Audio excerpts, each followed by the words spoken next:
there, I didn't see you. Just working on a painting. I'm Rob Boss. Welcome back to the sweetness of painting. Today we are painting a urinal, as you can see here. Now, this is no ordinary urinal. It has one heck of a story. Let's check it out.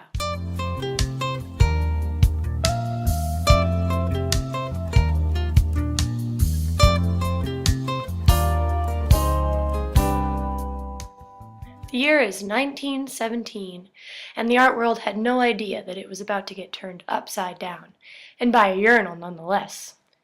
The piece, titled Fountain, was created by artist Marcel Duchamp when he decided to go to the store and purchase a urinal. He then signed it with the pseudonym R. Mutt. Some believe it is taken from the company that made the urinal, Mott. Other theories say it was named after a comic strip at the time. Duchamp submitted the piece to the Society of Independent Artists Salon in New York City in 1917.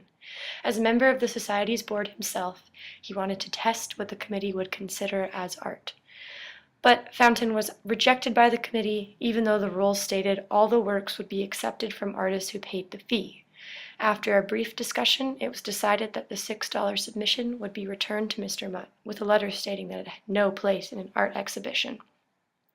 Outraged that they would not show Fountain, Duchamp resigned from the committee, claiming that the only works of art that America had given the world were her plumbing and her bridges. Despite its backlash, supporters of Duchamp advocated for its artistic importance.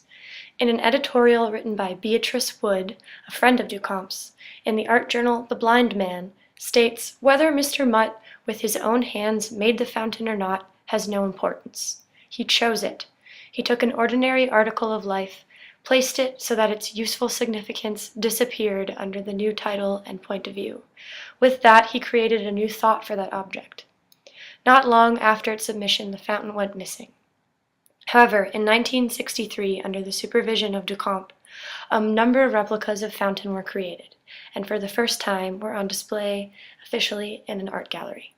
Today, Marcel Duchamp's Fountain can be seen all over the world, still forcing people to question what art could be." Wow, what an interesting story. There is one thing for sure. By recognizing Fountain as a work of art, it puts almost everything into question. What is a work of art? Who gets to decide? The artist or the critic? Can a work derive from an idea alone? Or does it require the hand of a maker? These are the questions that strike at the very core of our understanding of art itself. Now, for those of you viewers back home still sticking here with me, we're just going to paint a little bit more onto this urinal here, and we're going to use a little bit of the puzzling orange as we're questioning what we believe to be art. And you just outline that right on the edges there. Very, very thin, because you don't want it to be too puzzling, you know.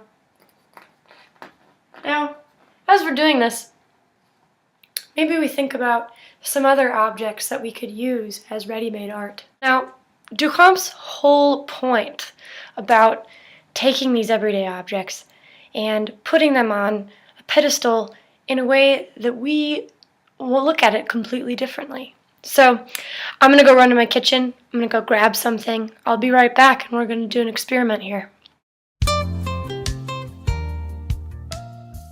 Ed and I grabbed a spoon, just a regular old spoon, used for soup or ice cream, you decide.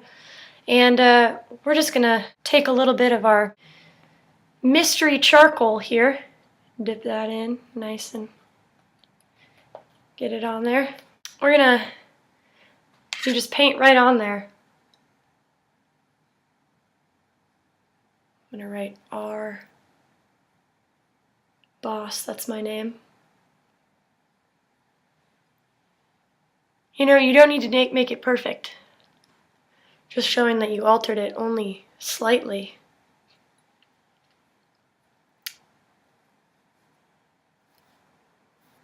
The year is 2017.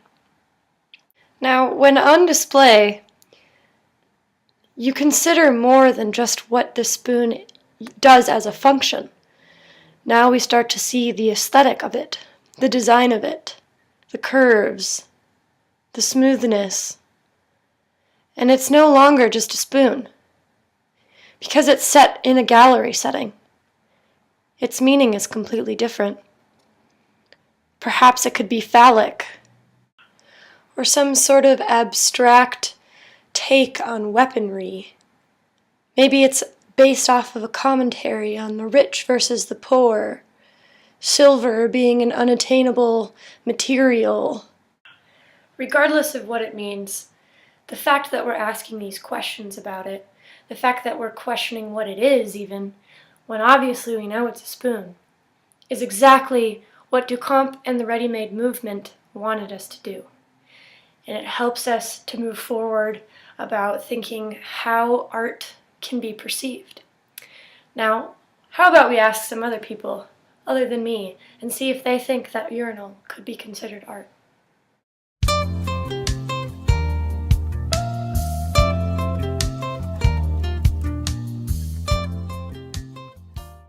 It's a good question. I think art is extremely subjective. Depending on what his motivation is for his form of expression, I think is valid enough. I can see this as art. Sure, why not? It's art. I mean, like a mass-produced urinal, that's kind of just like an object that was created. It's like found object art. I think that the act of claiming it as art is more artistic per se than the piece itself.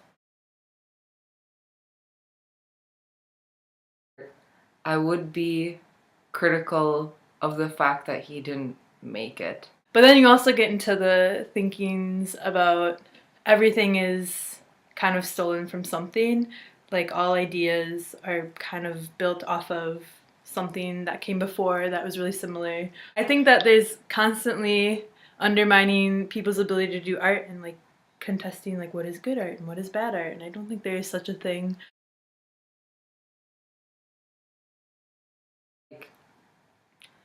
Because a lot of the time, like, we only consider art if it's like in a very like institutional academic setting. It means something to enough people. That's why it's in galleries, and that's why I think it's art.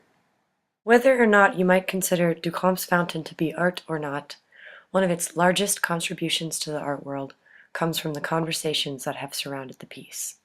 It forces us to ask questions and ponder the realm of possibilities that art could be, not only for the masses, but to the individual. The relationship to the artist and the spectator is therefore able to become much more realized. Duchamp could have never expected to create such a stir that forces us to continue to keep the conversation going, and nearly 100 years later. Till then, all of us here at the studios would like to wish you a happy painting. Have a wonderful day now. Goodbye, friends.